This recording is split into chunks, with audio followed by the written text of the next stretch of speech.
It was time for the help of a crane. I got on Lenny's phone to the J.J. Curran Crane Company, the largest mobile crane company in Detroit. The only one available immediately was a 17-ton capacity unit.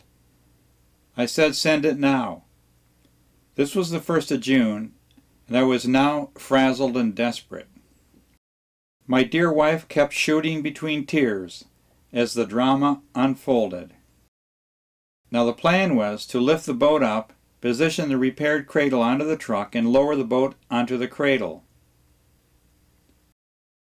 Looking over the situation, the crane operator said he would be just barely at the 12-ton capacity reaching over the garage at that angle. Did I want to give it a try? I was desperate and said yes. My crew began to rig up for the lift. We really didn't have the proper nylon slings and spreader bars. All we had was an assortment of greasy industrial choker cables. And that is what would happen to my lovely ship. She would be choked with the cables cutting through the wooden hull. We were rigged and ready to take a strain to see what would happen. At the last moment I decided it was too risky. I had put so much work into Mika 2 that I could not suffer any damages. I needed a bigger crane and the proper slings, etc. I paid the crane operator the $250 and he wished me all the best of luck. At the crack of dawn the next day I visited 3 crane companies begging for help. All turned me down because of the liability. Oh, and they had all seen me on TV.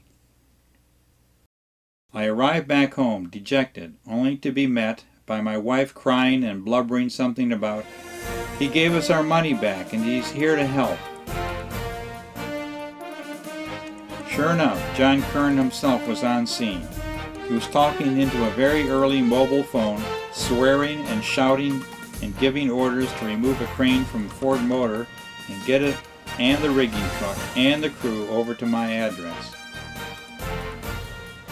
I learned that he had seen the fiasco on the news and nearly fell out of his chair with the failure of his crane.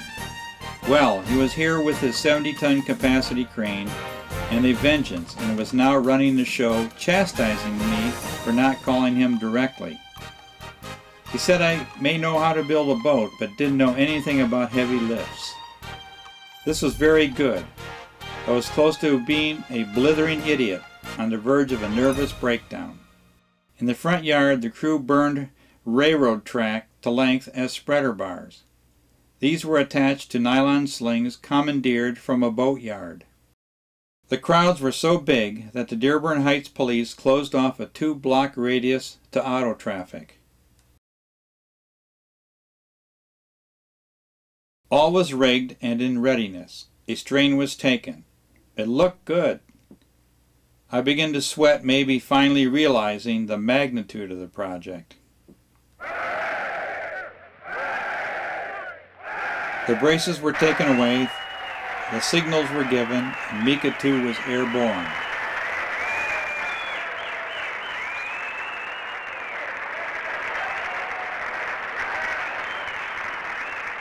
Mr. Curran wouldn't take a cent in payment and said that with the interviews and media coverage you couldn't pay for that kind of advertising.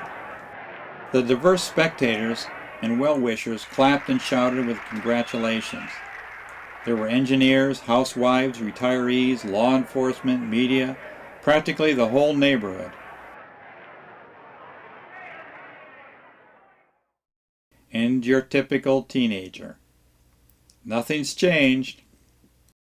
While the 13 tons hovered over the neighborhood and our heads, the cradle was manhandled and dragged onto the trailer bed and repaired. Then the ship was gently lowered down onto the cradle just like the original plan. See how easy it is when you have the right tools? Sinbad needs one of those in his toolbox. Unfortunately, the boat had to be prematurely launched within a week. Mika 2 would have to be finished in the water. So, I made ready all things watertight and announced a launching party the coming weekend on the 9th of June 1967. All my friends, family, and well-wishers came.